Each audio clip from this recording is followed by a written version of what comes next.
So the next part is your sewing.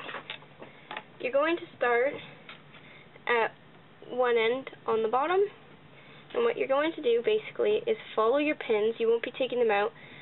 Follow them with the edge of your sewing foot all the way up, and then you're going to go around the head of this one, and then you're going to go all the way back down. And you're just going to follow the pin heads, and you'll end up getting a space about 1 centimeter wide if you do it correctly.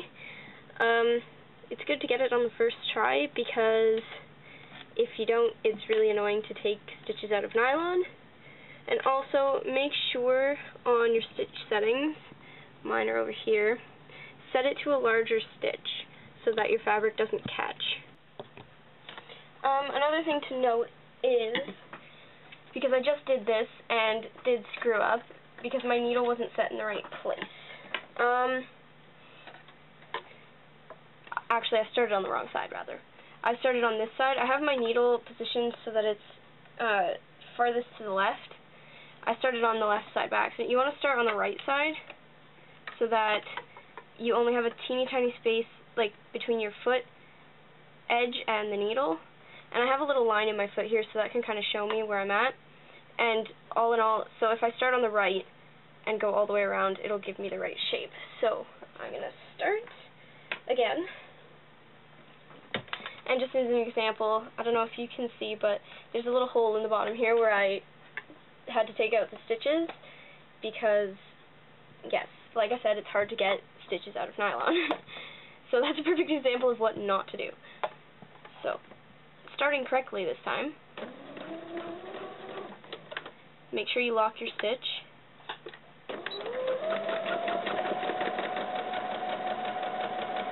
And just follow the pin heads.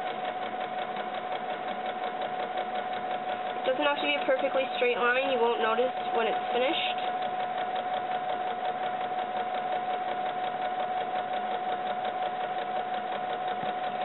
And then once you get to this top pin head here, you're going to take your time and you may have to hold it out of the way just to get a good loop. You're going to just turn as you sew. So you get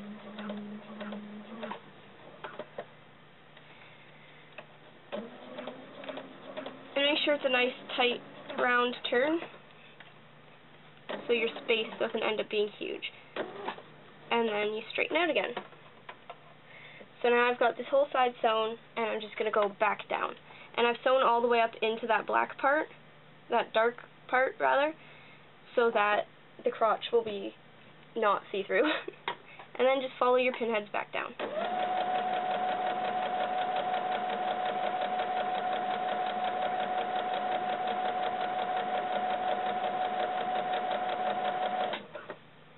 And also be very careful when you're doing this. You don't want to get your pin stuck under your needle or anything. That could be disastrous.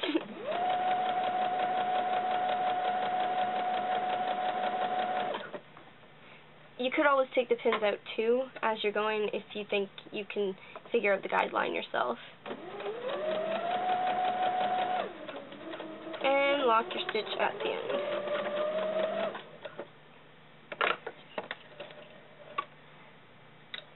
So,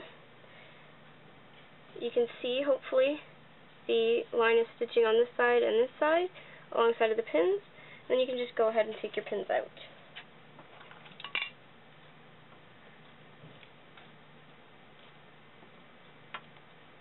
Now this one ended up a bit crooked, but it's really not going to make a huge difference. You just have to be really tight with that turn. And then all you have to do is trim your threads at the bottom. And you're going to cut directly up the center. And this can be as messy as you want.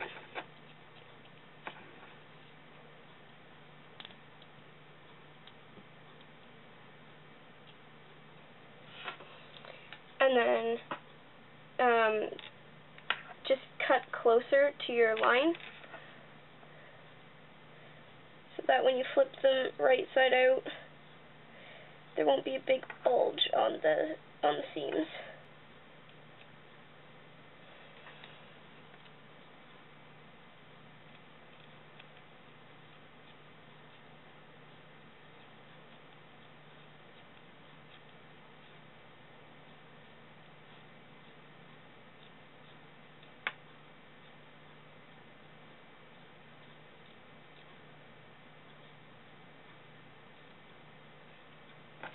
then you'll have a pair of wrong side out leggings, and all you have to do is flip them the right way. And normally with tights, there's not really an outside and an inside, and if there is, it's generally not very noticeable. So you can choose to flip them inside out if you want, or you can just do it normally, because generally you're not going to see the seam from the thick part to the thin part anyway. So once you've flipped them right side out, they should look like this. This leg is not totally flipped right side out, but yes, they should look like this. So this is Sonnet with her leggings on. You can see the hole where I messed up, but normally I'm not sewing while I'm talking and manning a camera, so these turned out a bit sloppier than my first. But this is what your finished pair of leggings should look like. You can see the seam there, and the black part does go all the way under, and it stretches enough that it can still go up to her waist, no problem. This is a really easy sewing project. You can hand sew this as well, which is why I chose to do this as my first tutorial, so that people without sewing machines can hopefully give this a try. It's really easily accessible materials, and it makes a nice looking product. So I'll try to make some other quick, easy sewing tutorials as I can think of them. I hope this helped you out, and please leave me feedback if you do this. Please show off your work so I can see what you did with this. Next time I'll try to do something with drafting a pattern so I can teach you how to do that. Thanks for watching. I hope you enjoy your new leggings. Bye.